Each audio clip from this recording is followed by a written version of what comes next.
عاملين ايه يا جماعه؟ احنا النهارده تاني يوم في المصيف. احنا المره اللي فاتت وريناكم اول يوم، واحنا الصراحه مصورناش اليوم كله عشان احنا الصراحه تعبنا جامد.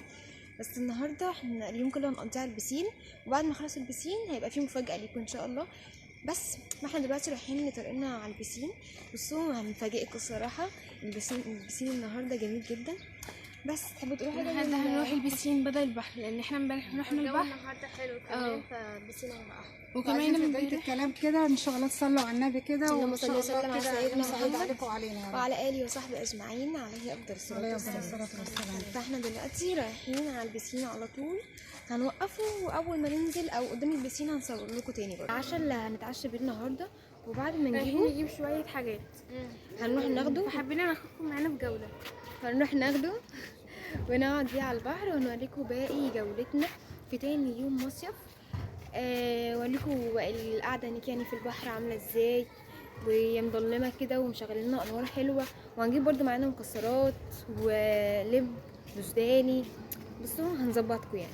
بس متنسوش معانا اللايك والسبسكرايب وتفعلوا زر الجرس وكومنتاتكم الحلوه لينا، بس. وشير للفيديو عشان نستمر معاكم وتشجعونا اكتر واكتر. ودعوه حلوه بقى لينا في الاخر كده كده، ربنا يسعدكم ان شاء الله. هنكمل لكم باقي الجولات بس بعد ما نجيب الاكل.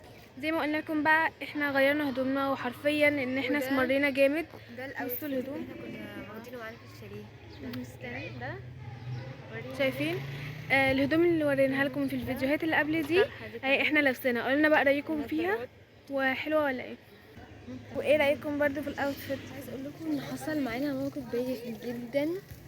الاكل اللي انا وريته لكم المره اللي فاتت ساعه السفريه كله نسيناه ما عدا البشاميل، عشان انا وريته لكم المره اللي فاتت. نسينا الكبده، نسينا اللحمه، نسينا المفروم. اضطرينا برضو نجيب حاجات تانية ويعني كده قعدنا نحضرها ونعملها، يعني كان وقت برضو ضيع علينا. يعني بجد يعني حضرنا اكل شنط السفر من لبس وهدوم، وجبنا اللب والمكسرات، لكن نسينا الاساسيات، نسينا الاكل. فاحنا اضطرينا يعني اليوم كله بصراحه احنا كنا مظبطينه.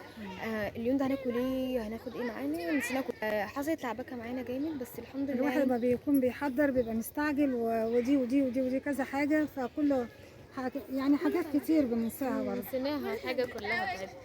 حرفيا يا جماعه احنا كنا مصدومين فعلا. احنا بعد ما جينا هنا لقينا ان احنا ناسيين الحاجه. يعني احنا كنا جايين بنفضي الحاجه.